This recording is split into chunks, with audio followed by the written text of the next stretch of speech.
Hey Cup of Christ fam, welcome back to another video. So I told you I found the box that had all of my cups. I haven't really decorated yet, but I was able to put everything up. So I love these shells. It's so cute how they had this up.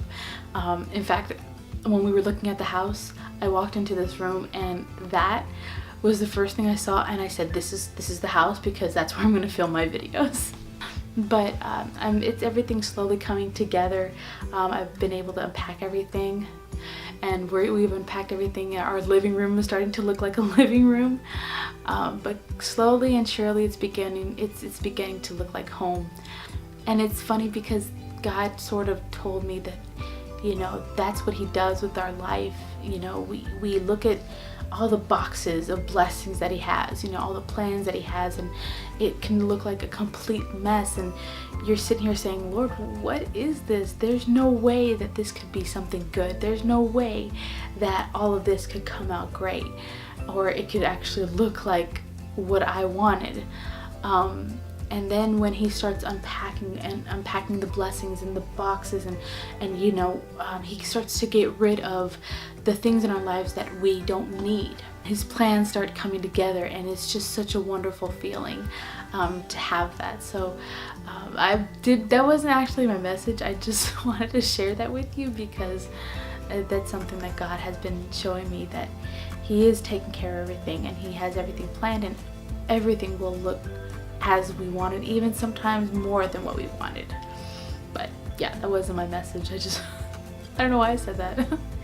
Actually today I wanted to hit on a topic that I think a lot of us go through. So I wanted to talk on this topic because this is something that I had gone through for a long time, that you know, we long for someone that we can bear our heart and soul to. We long to have somebody that we can just be ourselves with and just bear everything with that person.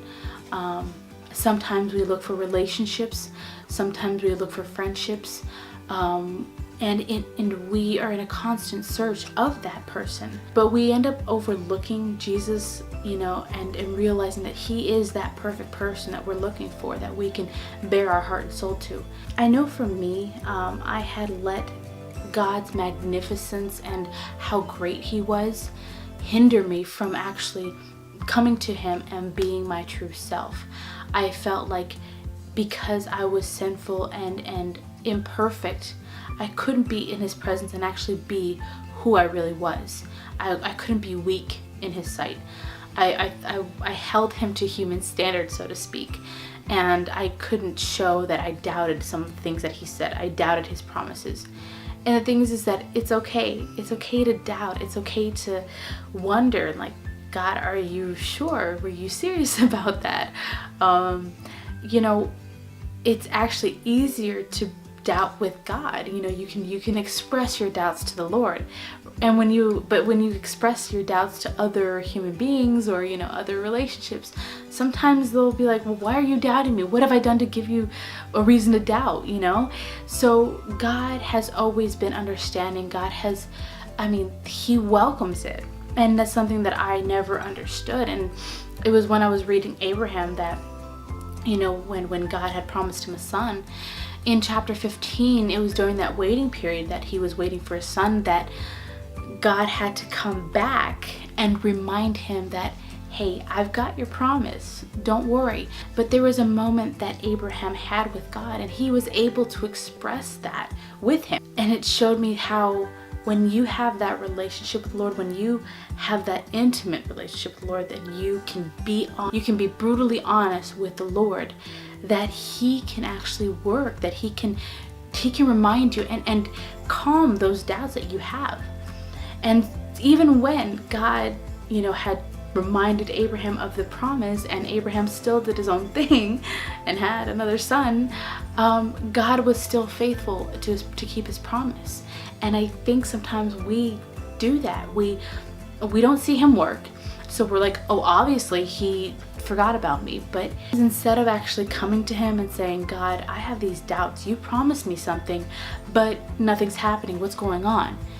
And instead of allowing Him to confirm and reassure us that He's taking care of everything, we tend to go our own way and take another path.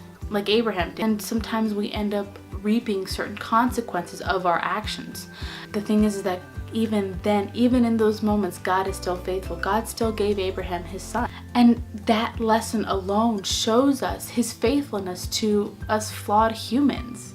What I wanted to also reiterate is that the relationship that Abraham had with the Lord was because he was in constant communication with him. He was, he had built that already with the Lord, that he knew that he can come to the Lord and be doubtful. He could bring his doubts and say, I don't understand what you're doing.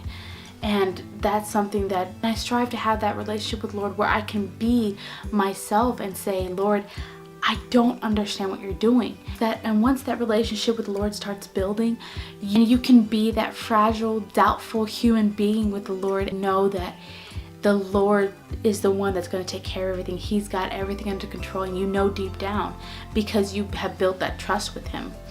He wants us to have that confidence with him, to be vulnerable, to be our human selves, so that he can mold us and he can mold our faith to show that he is taking care of us and that he will watch over us and he has got everything under control.